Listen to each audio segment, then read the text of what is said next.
नमस्ते दोस्तों, एक बड़ी खबर ये आ रही है कि सरकार कुछ सरकारी कंपनी की हिस्सेदारी बेचने वाली है। इस लिस्ट में काफ़ी चर्चे में रहने वाला स्टॉक भी है, जैसे कि मझगांव और आईआरएफसी। और इससे सरकार के पास अच्छा खासा पैसा आ सकता है, आने की उम्मीद है। जी हाँ, आपने सही सुना। वीडियो में हम कुछ भी टाइम पास नहीं करेंगे, सीधा मुद्दे में आते। आइए देखते हैं इस वीडियो में आखिर सरकार कौन सी सरकारी कंपनी के शेयर बेचने वाली है। पहले मैं न्यूज़ पढ़ लेता हूँ आपके सामने, छोटा सा हाईलाइट।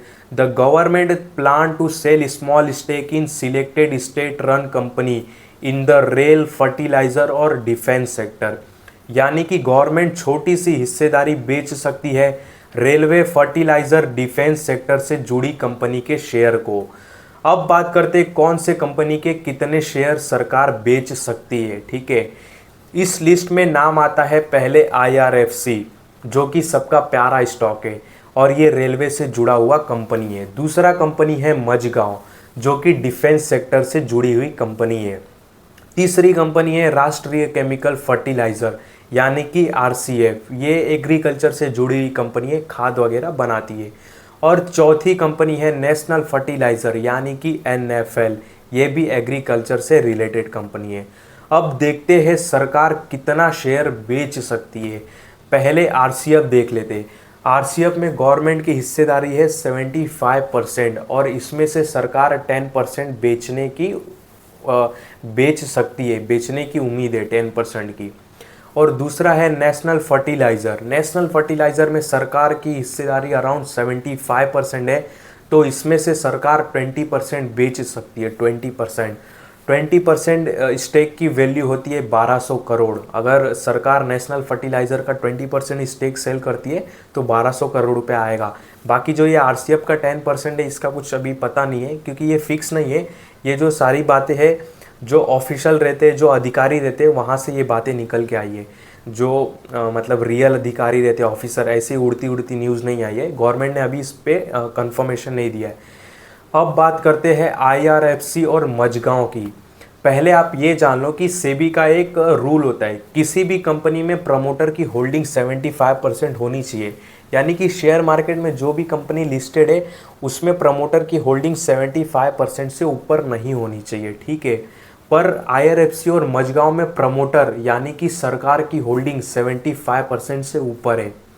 आईआरएफसी में सरकार की होल्डिंग 86.36% है, तो इसमें से सरकार 11.36% स्टेक बेच सकती है, जिसकी वैल्यू होगी 7600 करोड़।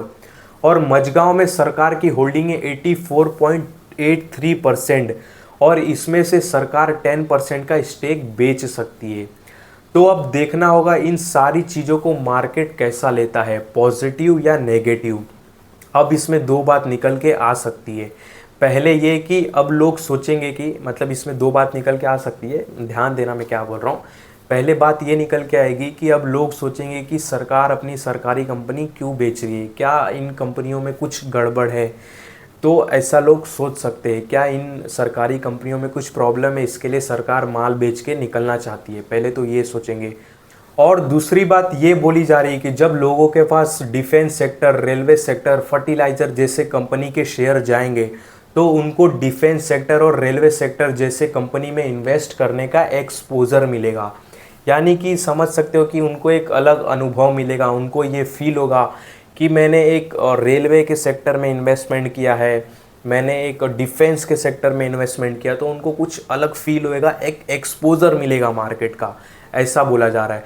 जब मार्केट में डिफेंस और रेलवे जैसे कंपनी के शेयर आम जनता के पोर्टफोलियो में जाएंगे, तो उनका इंटरेस्ट इनके लिए बढ़ेगा। ये एक पॉजिटिव बोला जा रहा है।